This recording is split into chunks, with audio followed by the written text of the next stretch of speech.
ایک جلسے کے دوران ایک شاعر نے حضرت علی علیہ السلام کو بعد نبی صلی اللہ علیہ وسلم اپنے شعر میں افضل کہہ دیا، کہ جس کے بعد پورے ہندوستان میں جتنے بھی لوگ ویڈیو بناتے ہیں وہ سارے لوگ اس پلیٹ فارم پر آ کے یہ کہہ رہے ہیں کہ یہ گستاخی ہے اور اسے روکنا چاہیے، اس کی گرفت ہونی چاہیے وہیں پر۔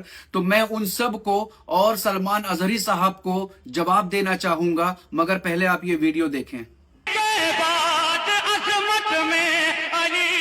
سب سے زیادہ ہے، نظر آتا نہیں جس کو یہ اس کی کم نگاہی ہے۔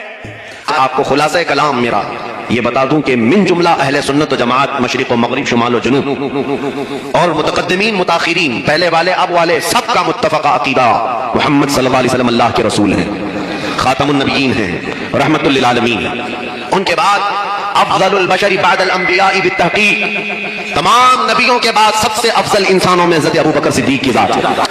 تو سلمان اظہری صاحب، آپ کا اعتراض آپ کے حساب سے صحیح ہے، کیونکہ ہم بعد نبی صلی اللہ علیہ وسلم اہل بیت الطاہرین کو افضل مانتے ہیں، ان کے اقوال کو حجت مانتے ہیں۔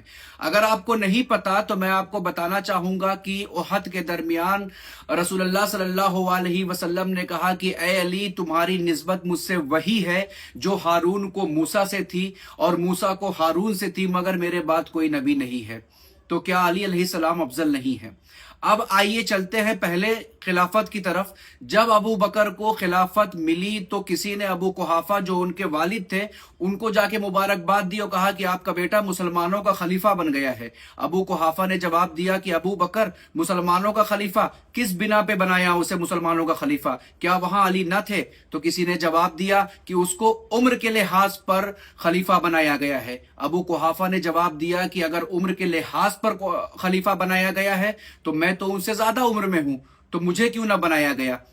تو معلوم یہ پڑا کہ علی علیہ السلام یہاں بھی افضلیت رکھتے تھے، یہاں بھی فضیلت رکھتے تھے۔ اب آئیے دیکھتے ہیں دربار عمر بن خطاب۔ دربار عمر بن خطاب میں ایک شرابی لایا گیا اور اسلام کے قوانین کے حساب سے اسے 70 کوڑے مارے جانے تھے۔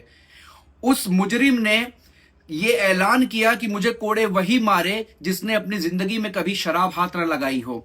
لیکن سزا دینے والے نے درباریوں کی طرف دیکھا، درباریوں نے عمر بن خطاب کی طرف دیکھا۔ عمر بن خطاب کھڑے ہو کے کہتے ہیں علی ابن ابی طالب کو بلاؤ۔ تو معلوم یہ پڑا کہ علی ہی وہ ہے جس نے اپنی پوری زندگی شراب تو ہاتھ لگانا کیا، شراب کی طرف دیکھا بھی نہیں ہے۔ کیا یہ افضلیت نہیں تھی؟ اب اور دیکھ لیتے ہیں کہ جب اعلان رب ہوا کہ اے محمد اپنا قبلہ بدل دو، مطلب پہلے قبلہ بیت المقدس تھا، اس کے بعد خانہ کعبہ ہوا۔ جب اعلان ہوا نماز کے درمیان کہ اے محمد اپنا قبلہ بدل دو، تو محمد مصطفیٰ صلی اللہ علیہ وسلم کے ساتھ قبلہ بدلنے والے مولا کائنات علی ابن ابی طالب تھے۔ اب یہاں افضلیت بیان نہیں کریں گے آپ؟ تو اگر اس شاعر نے کہہ دیا کہ افضل ہیں تو غلط کیا کہہ دیا ہے؟ اور دیکھنا ہے آپ کو تو صاحب کوثر علی ہیں، اور دیکھنا ہے آپ کو تو وہ داماد پیمبر، وہ مقدس بی بی کے شوہر ہیں کہ جس کو اللہ نے سید النساء العالمین کہا ہے۔ وہ اس مقدس شخصیات کے والد ہیں کہ جس کو اللہ نے کہا ہے کہ یہ شباب جنہ ہیں، یہ سردار شباب جنہ ہے، یہ سردار ہیں ان سارے جوانوں کے کہ جو جنت میں ہوں گے۔ اور آپ یہاں پہ اعتراض کر رہے ہیں کہ علی افضل ہی نہیں ہے، آپ نے مولا کائنات کی توہین کی ہے۔ میں آپ کو عالم سمجھتا ہی نہیں ہوں، میں آپ کو جاہل سمجھتا ہوں۔ آپ نے ویڈیو پر آ کے یہ جو بیانات دیے ہیں کس بنا پہ بیانات دیے ہیں؟ کیا آپ نے علم حاصل کیا ہے؟ کیا آپ کو تاریخ اسلام نہیں پتا ہے؟ تو سنیے، میں بھی پوری ذمہ داری کے ساتھ میں من جملہ پوری عالم شیعہ قوم کے طرف سے مغرب سے لے کے مشرق تک، شمال سے لے کے جنوب تک، ہندوستان سے لے کے پاکستان تک یہ سینہ ٹھوک کے کہتا ہوں کہ بعد نبی صلی اللہ علیہ وسلم انبیاءوں سے افضل اور سارے بشر سے افضل علی ابن ابی طالب ہیں۔